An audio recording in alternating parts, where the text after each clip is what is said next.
Hi friends, எல்லாருக்கும் வணக்கம். இன்றைக்கி நம்ம மரவள்ளிக்கிழங்கை யூஸ் பண்ணி நம்ம சிப்ஸு செய்ய போகிறோம். இதை மரவள்ளிக்கிழங்குன்னு சொல்லுவாங்க, குச்சிக்கிழங்குன்னு சொல்லுவாங்க, கப்பக்கிழங்குன்னு சொல்லுவாங்க. நம்ம சேலம் சைடில் வந்துட்டு குச்சிக்கிழங்குன்னு அதிகம் சொல்லுவாங்க. இதை வந்துட்டு நான் 1/2 கிலோ எடுத்து தோல் சீவி நல்லா வாஷ் பண்ணி வச்சுருக்கேன். இது வந்துட்டு நம்ம வாழைக்காய் பஜ்ஜி சீவும் இல்லையா, அந்த இதை வச்சுட்டு இது போல் சீவி எடுத்துக்கோங்க. நீங்கள் இது மாதிரி ரவுண்ட் ஷேப்லேயே நீங்கள் பண்ணிக்கலாம், இல்லைன்னா அந்த நீள்வாக்குலேயே நம்ம சீவி எடுத்துக்கலாம்.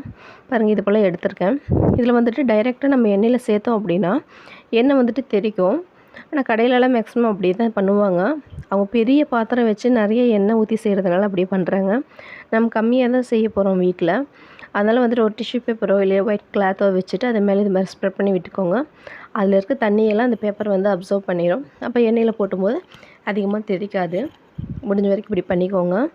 இது வந்துட்டு நல்லா ஹெல்த்தியும் கூட. இந்த கிழங்கு வாங்கும்போது பார்த்து வாங்குங்க.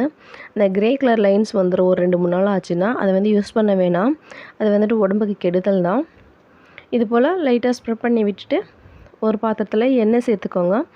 எண்ணெய் நல்லா சூடாக இருக்கணும். அப்போ தான் போட்ட உடனே அது மேலே சிப்ஸ் எழுந்திரிச்சி எலும்பணும். அப்போ தான் அந்த சிப்ஸ் வந்துட்டு நல்லா கிறிஸ்பியாக இருக்கும். பாருங்கள், டக்கு டக்குன்னு மேலே எழுந்திரிக்குது பார்த்தியா, இப்படி இருக்கணும். இல்லைன்னா போட்டதும் எண்ணெய் சூடாக இல்லைன்னா வச்சக்கன்னு இருக்கும், நல்லா இருக்காது சாப்பிட. இது போல் ஒவ்வொன்றா போட்டுட்டு முடிஞ்ச வரைக்கும் தனித்தனியாக போட பாருங்கள், ஒட்டிக்காமல். அப்போ தான் தனித்தனியாக நல்லா வரும். இல்லைன்னா ஒரு இடத்துல வெந்திருக்கும், ஒரு இடத்துல வேகாமல் இருக்கும். இப்போ வந்துட்டு போடும்போது ஹை ஃப்ளேமில் இருக்கட்டும். அப்புறம் லோ ஃப்ளேமில் பண்ணிவிட்டு மெதுவாக light brown colour, light yellow மாதிரி இருக்கும், அந்த கலர் வர வரைக்கும் திருப்பி விட்டு வேக வச்சு நம்ம எடுத்துக்கலாம். இந்த கிழங்கு வந்துட்டு நம்ம குழந்தைங்களுக்கு வேக வச்சு கொடுத்தா நல்லா ஹெல்த்தியாக வெயிட் இன்க்ரீஸ் ஆகும். பாருங்கள், சிப்ஸ் எல்லாம் ஒட்டிகிட்டு இருக்கிறதெல்லாம் தனித்தனியாக பிரித்து விட்டுக்கோங்க. அப்போ தான் நல்லா வெந்திருக்கும். நீங்களும் இதை ட்ரை பண்ணி பாருங்கள். எப்படி இருந்துச்சுன்னு கமெண்ட் செக்ஷனில் கண்டிப்பாக சொல்லுங்கள். இது ஈஸியான ஒரு டிஷ் தான், ஸ்நாக்ஸ் ரெசிபி தான். நீங்களும் ட்ரை பண்ணி பாருங்கள். இந்த வீடியோ உங்களுக்கு பிடிச்சிருந்தால் லைக் பண்ணுங்கள், ஷேர் பண்ணுங்கள், சப்ஸ்கிரைப் பண்ணுங்கள். பக்கத்தில் இருக்கிற பெல் பட்டனில் ப்ரெஸ் பண்ணிவிட்டு ஆளுங்களையும் கிளிக் பண்ணிக்கோங்க.